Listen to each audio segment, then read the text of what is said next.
Especular sobre un movimiento concreto es un proyecto que surge de la necesidad de creación.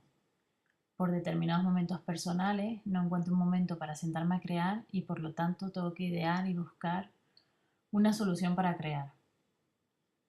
Surge así una manera de crear en movimiento y el contexto fundamental es en el que vivo, que es la crianza y las limitaciones temporales, espaciales y mentales que implica. Para ello, el primer ensayo comienza con una simple caja de cartón, donde le incorporo un mecanismo de muelle con un carboncillo para registrar lo que está sucediendo con el movimiento en el exterior. El resultado fue un registro, un dibujo totalmente mecánico e impulsado, únicamente por el movimiento que ejercía sobre la caja. Esta experiencia, por su carácter espontáneo e imprevisible, me va a llevar a fabricar otras cajas de madera y metacrilato, que es verdaderamente donde comienzo a registrar y documentar la actividad gráfica y el juego. Entonces, cada movimiento que se realizaba en la caja quedaba registrado en el papel. De una forma u otra, lo cotidiano se va a convertir en el presente y la realidad de cada quien, y la vivencia se convierte en una extraña producción donde la huella gráfica queda plasmada. Lo importante no llega a ser tanto la cuestión estética, sino el medio por el cual se consigue la huella gráfica de un dibujo totalmente involuntario. El resultado es que la reproducción de la realidad carece de significado tanto social como cultural. Cada dibujo es una obra muy personal, donde está implicado el movimiento de nuestro cuerpo y sin intencionalidad gráfica. Con esto consigo hacerme con una colección extensa de lo que llamo trayectos y inventario de cotidianidad.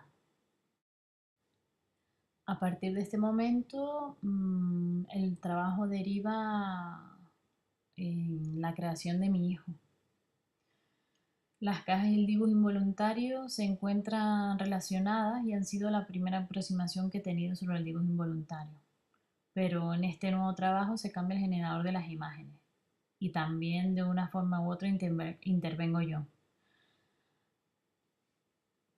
En realidad, todo el trabajo es una aproximación, es decir, una prueba no definitiva del dibujo involuntario. Mi mesa de artista pasa a un segundo plano, pues mi obra y mi vida se convierten en una misma cosa, porque el estudio se traslada a la vida familiar, con hechos, sucesos y acciones. Cuando empecé a trabajar con las cajas, la metodología era parecida. También empezaron con el mismo juego. Esto es mi inventario de movimiento y mi inventario de cotidianidad. Cuando trabajas con un niño, una parte a la que le doy importancia es el no saber qué va a pasar. En este sentido, el juicio crítico que pueda tener él no es comparable al mío, pues se encuentra en una fase lúdica y expansiva. Él no se pregunta nada ni lo interpreta, él simplemente hace. Y mi pequeña intervención es cuando utilizo sus imágenes para suprimir mi parte crítica. A diferencia del trabajo anterior, que el trabajo dependía de cuándo y dónde lo quería usar, es decir, aun siendo un mecanismo de automatismo, dependía de la elección del lugar y del tiempo de trabajo. Cuando trabajas con un niño, el factor tiempo y trabajo es inédito. Y cuando indagas en algo que es nuevo para ti, la magnitud del trabajo es mayor, porque no tenía ni bases ni estructuras de guía. Al final, ha llevado más desarrollo en el contexto del tiempo y con un resultado totalmente arriesgado e imprevisible. Digo que es arriesgado porque partiendo del primer trabajo, donde la forma mecánica es algo que no conlleva prácticamente riesgo, pues es un sistema ya utilizado y experimentado anteriormente, pero sin embargo coinciden en el contexto familiar y en el tiempo. El trabajo también tiene una parte documental donde voy haciendo fotografías y con esas fotografías hago dibujos donde interpreto lo que él está haciendo. Para mí son dibujos que carecen de significado, no significan nada, es una colección porque al recopilar todos los dibujos pues consigo hacer un libro donde yo interpreto lo que él hace.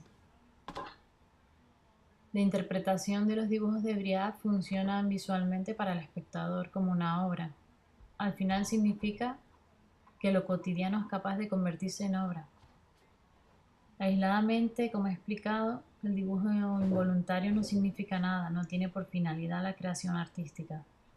Pero la realidad es que al llegar al final del trabajo, funciona perfectamente como una obra, tanto para mí como para los espectadores. Por tanto, existen otras formas de hacer dibujo, sin tener un condicionante directo. Así se trata de explorar otros nuevos campos y caminos de trabajo.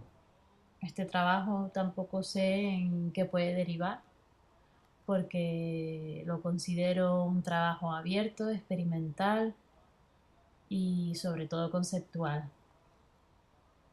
Siendo la mecánica distinta en cada parte del trabajo, el niño funciona como la caja y el nexo de unión es el dibujo involuntario.